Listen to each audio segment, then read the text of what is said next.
the challenge that I see when you do art and when you do something personal is that you're digging deep and you are trying to find the place that interests you.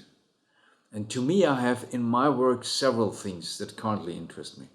So on the one hand, it's pure texture. It's like when lines and shadow and light do something in a very natural way that almost feels like you could find this somewhere near a river with dry grass or something like this. The second thing that I'm currently working on is the wrong word, because I'm not consciously working on, but I'm interested in and I'm revisiting every now and then, is distortions of the kind of, you have a face, you have a part of the face that is totally normal, but then you have something intruding into it that doesn't belong there, like a rectangle shape or things like this. And it just starts forming in my head. Whenever I sit down and I do a piece, I do this very naturally. So I go with the flow at that point in time. So I might have this plan, but when I sit down and it doesn't happen, then it just doesn't happen. And a third thing is to follow further on the line of being analog with my reds. So I have this orange, bright red color tone that keeps coming up again and again. And I would like to do more with it and explore this a bit further. But it's not a planned process. It's not like I do this and do that.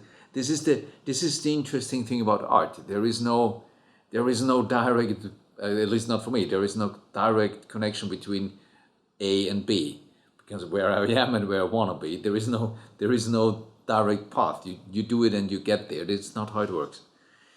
It is this mysterious thing of a path that is triggered and guided by something inside of you that is not under your control. And this, especially with my line of work, I like to work very fast. So every stroke is fast. There is nothing slow ever, which creates a certain dynamic. But it comes as well with, you have to give up control, because you simply cannot. It's too fast. You cannot control a stroke that fast. And what comes along is that you have to accept that you're ruining pieces constantly. It's an ongoing thing, but I have done it now so often that I don't care so much anymore. And then there's this magic thing that very often it happens now, that things are better than I intend them to be. So I'm doing something very fast, and there's a small face from the side, and then I realize afterwards how much emotion is in there and how much detail that I did not consciously put in there.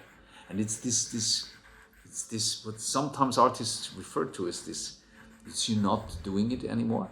And yes, on the one hand, there's muscle memory and things like this, but then it seems like what the overall piece is saying and how it is feeling and how it's communicating, there is more than what you had put into it.